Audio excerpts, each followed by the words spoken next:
Asal-usul Majalengka. Kisah dari Provinsi Jawa Barat. Kabupaten Majalengka terletak di bagian timur Provinsi Jawa Barat dan berbatasan dengan Kabupaten Cirebon.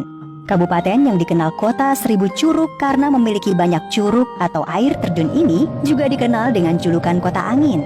Ya, konon katanya di Majalengka angin berhembus lebih kencang dari daerah lain. Sebagaimana daerah lain, Majalengka juga memiliki kisah asal-usul mengapa diberi nama Majalengka. Alkisah, pada zaman dahulu berdiri sebuah kerajaan bernama Kerajaan Panyidagan. Rakyat di kerajaan ini hidup aman dan makmur. Kerajaan ini dipimpin seorang ratu yang sangat cantik bernama Ratu Sindangkasih. Ada yang menyebutnya Ratu Ayu Rambut Kasih. Selain cantik rupawan, Ratu Sindangkasih juga memiliki ilmu lahir dan ilmu batin. Ia mampu meramal sesuatu yang akan terjadi. Para senopati kerajaan pun tunduk pada titah sang ratu. Bahkan karena wibawanya, para senopati dan rakyat Panyidagan tidak ada yang berani menatap Ratu Sindangkasih. Kebijaksanaan dan keadilan Ratu Sindangkasih membuat rakyat kerajaan Panyidagan hidup aman dan tentram. Para petani maupun pedagang merasa tenang menggarap pekerjaannya karena tidak ada pencuri dan perampok yang mengganggu. Dalam menjalankan pemerintahannya, Ratu Sindangkasih dibantu oleh para senopati yang mahir dalam bidang kesejahteraan dan keamanan rakyat. Di antaranya Ki Gedeng Cigobang, Ki Gedeng Mardapa, dan Ki Gedeng Kulur. Pada suatu hari, Ratu Sindangkasih mengadakan pertemuan di pendopo untuk berunding. Pertemuan itu dihadiri oleh para senopati, hulu balang kerajaan, dan rakyat kerajaan. Para senopati dan rakyatku semuanya, tidak lama lagi kerajaan akan mendapat cobaan. Oleh karena itu, semua orang waspada dan siap siaga menghadapi malapetaka yang akan datang. Lindungilah rakyat dari segala bencana yang mengancam. Tenangkan hati rakyat supaya mereka tentram mengerjakan tugas masing-masing dengan baik. Tapi kalau ada utusan dari kerajaan lain yang akan bersahabat dan bekerja sama, terimalah dengan baik dan ramah tamah. Mengerti? Kami mengerti, Baginda Ratu. Sebentar lagi akan ada tamu. Orang ini berbadan tegap dan cakap, tetapi ia akan menimbulkan bencana. Akan tetapi, semua rakyat Panyidagan tidak akan mendapat bencana itu. Namun setelah kerajaan ini terlepas dari tangan kami, rakyat akan berubah keyakinan dan kepercayaan. Sekian nasihatku. Sekarang kalian boleh pergi meninggalkan pertemuan ini dan silakan melanjutkan lagi pekerjaan masing-masing dengan aman dan tentram. Mendengar nasihat sang ratu, para patih kerajaan dan rakyat Panyidagan tidak ada yang menentang. Mereka yakin bahwa semua ucapan ratu pasti terjadi. Ki Gedeng Cigobang, Ki Gedeng Mardapa, dan Ki Gedeng Kulur bertugas menjaga perbatasan kerajaan. Mereka pun menuju ke perbatasan. Sesampainya di lokasi perbatasan, mereka mendirikan pondok penjagaan. Dari tempat ini, mereka bisa mengawasi ke seluruh penjuru kerajaan. Hingga suatu hari, ketika mereka sedang asik berbincang, tiba-tiba terlihat seorang pemuda sedang menyeberangi sungai menuju jalan masuk ke kerajaan Panyidagan. Mereka teringat ramalan Ratu Sindangkasih bahwa akan terjadi apa-apa kalau pemuda itu tidak ditangkap. Hai, orang yang sedang menyeberang. Siapa namamu? Dan mengapa kamu berani menyeberangi sungai ini tanpa izin dari kami? Namun, pemuda yang tengah menyeberang tersebut tidak bergeming. Ia tetap menyeberang sampai ke tepi sungai dan segera menjauhi ketiga senopati itu. Merasa tidak dihiraukan, ketiga senopati itu pun sangat marah. Mereka berlari mengejar sang pemuda yang berlari kencang.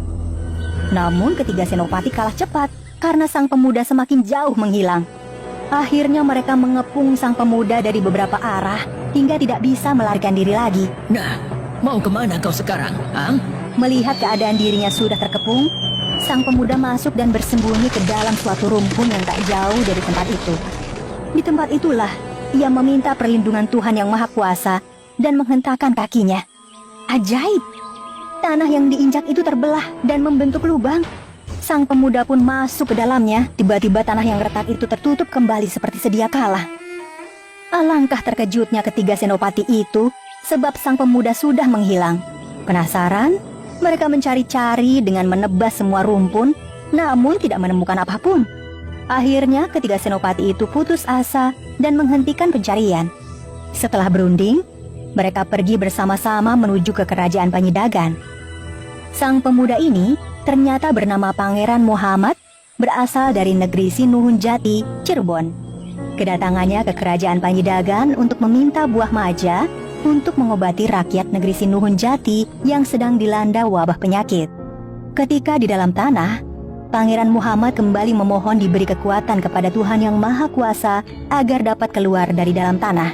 Tak lama kemudian, dengan terus mengorek dan melubangi tanah, perlahan-lahan ia dapat keluar dari dalam tanah. Namun ia masih belum bisa melihat dengan jelas. Sambil terus berjalan, akhirnya ia melihat sebuah cahaya yang membuatnya bisa melihat dengan jelas. Sementara itu, ketiga senopati yang kembali ke kerajaan akhirnya dipergoki Ratu Sindangkasih. "Hai para senopati, mengapa kalian ada di sini? Mengapa kalian tidak berjaga di perbatasan?" Maafkan kami, Baginda Ratu. Hamba baru saja datang dari perbatasan. Ada seorang pemuda yang masuk ke wilayah perbatasan.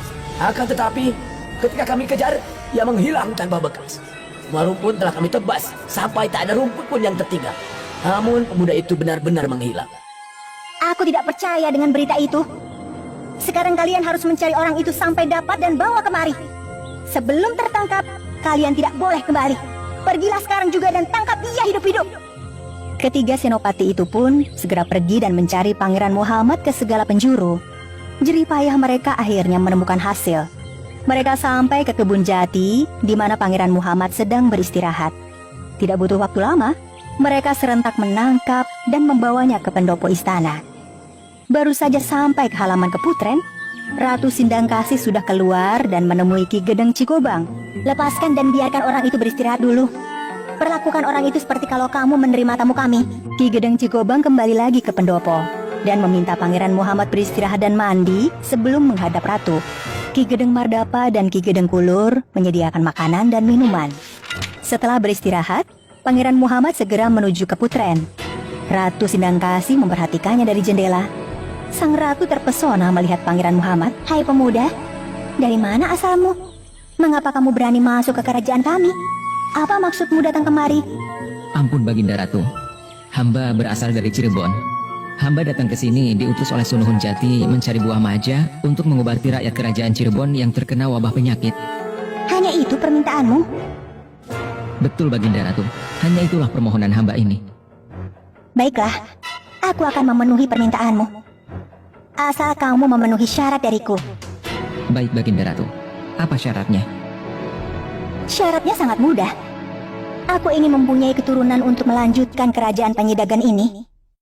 Hanya kamu yang paling sesuai untuk menjadi pendampingku. Itulah syaratnya. Bagaimana? Apakah kamu menyanggupinya?" Ampun Baginda Ratu, syarat ini terlalu berat. Bukan bermaksud tidak mengagumi kecantikan Baginda Ratu, akan tetapi hamba sudah punya istri. Dan lagi menurut agama hamba, tidak baik mencintai orang yang sudah punya istri. Mendengar jawaban Pangeran Muhammad, Ratu sangat murka permintaannya ditolak. "Tangkap orang ini, masukkan ke dalam penjara, jangan sampai dapat kembali ke Cirebon.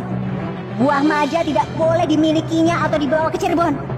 Bahkan kebunnya pun akan kuhancurkan sampai akar-akarnya." Dalam keadaan marah, sang ratu masuk ke dalam kaputren. Tidak berapa lama, langit mendung. Makin lama makin gelap, hingga turun hujan yang sangat deras. Keesokan harinya, langit kembali cerah.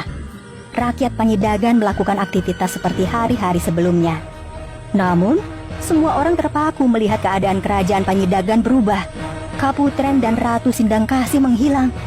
Kebun maja luas menghijau pun hilang tanpa bekas. Baginda Ratu hilang! Maja langka! Maja langka! Maja langka! Sejak itu, timbul sebutan Majalengka, yang sekarang terkenal dengan nama Majalengka.